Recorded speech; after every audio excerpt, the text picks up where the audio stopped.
as tech becomes more powerful, there are growing questions now about who's building the tech, how are they building the tech, what are they building the tech for, and who does the technology serve?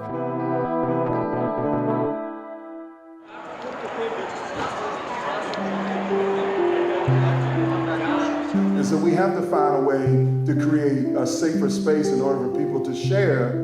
I feel like there's a lot of talk going on right now about how to solve diversity. Not only in South by, just in the industry as well. But I think South by is just a reflection of a growing concern about the tech industry.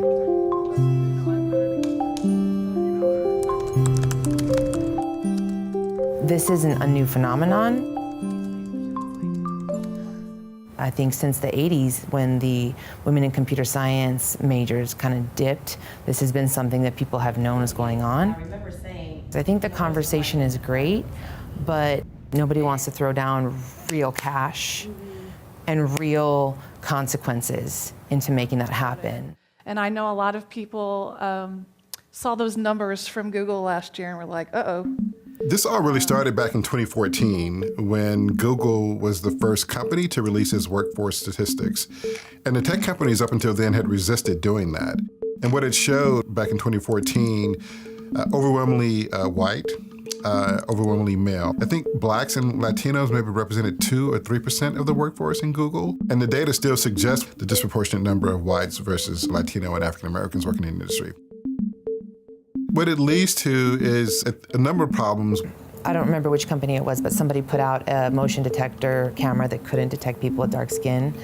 I think Apple's unlock your face technology in China was confusing people. You have some judges around the country who are using artificial intelligence-based systems in order to make sentencing decisions about how long someone might spend in prison. And Google Photos was tagging black people as gorillas. So those are all really, I think, good examples of like, hey, like, what are you doing? Like, this is how you get the issue of, facial recognition bias against people of color, that type of scenario where you're not actually looking initially to find out what is in that data. As you just mentioned, it is time for our startup pitch, which Gerald McDonald is going to have about 2 minutes to pitch to you guys. So y'all ready to hear? Yeah. On Sunday, we're pitching after one of the panel sessions on how access in healthcare is not always equitable. Ask Me is an AI chatbot that sits between providers and their patients. When we're talking about technology to finding the right, restaurant locally, that's one thing, versus healthcare, that may be somebody's life or death. Having that diverse team will help call out the questions that are necessary to figure out which one of those pieces is the most flawed right now. Because if we just have people who think the same, look the same, it's hard to see those extra pieces that can actually be very damaging to the population. You having a good South by? Yes. A lot of what I will be talking about at South by Southwest is how do we begin to create a much more diverse pipeline of talent that can help us sort of reimagine and expand how we might think about the future of artificial intelligence. So when organizations are talking about pipeline issues, obviously that's a real thing, but I don't think that that is the most critical part of the equation. Because what we're saying is that there are no people of color, women, LGBTQ that we can find.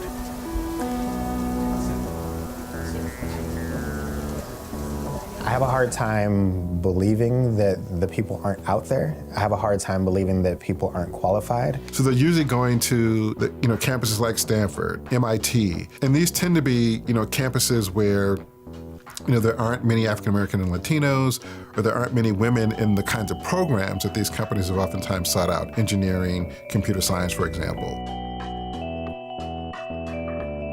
If you expand where you look for talent, you have a much better chance of creating a much more diverse workforce. Try to recruit people from St. Edward's University, try to recruit people from Houston-Tillotson University, because they're right there. That's not really too far out of your way. It's not going to cost you a lot of money, but it will give you different results. Hey, how's it going? I'm Sarah. Women Who Code is a nonprofit, and so the aim is just to, help women pursue careers in technology.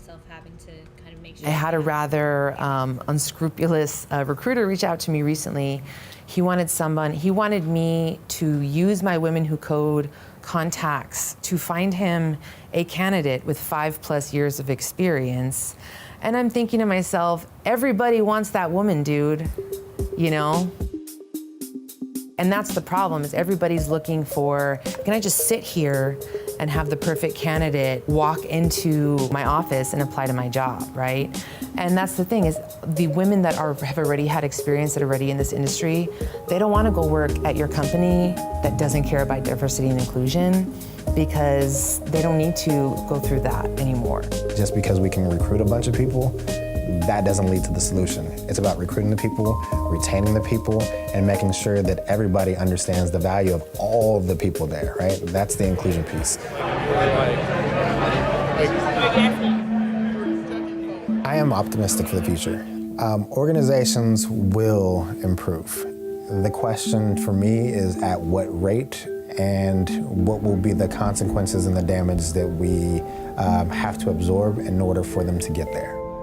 Now there are enough people in the field who come from alternative perspectives, let's say, who either have enough experience or clout to build their own organizations or start their own companies. And so I think that that's really kind of where the change is going to happen.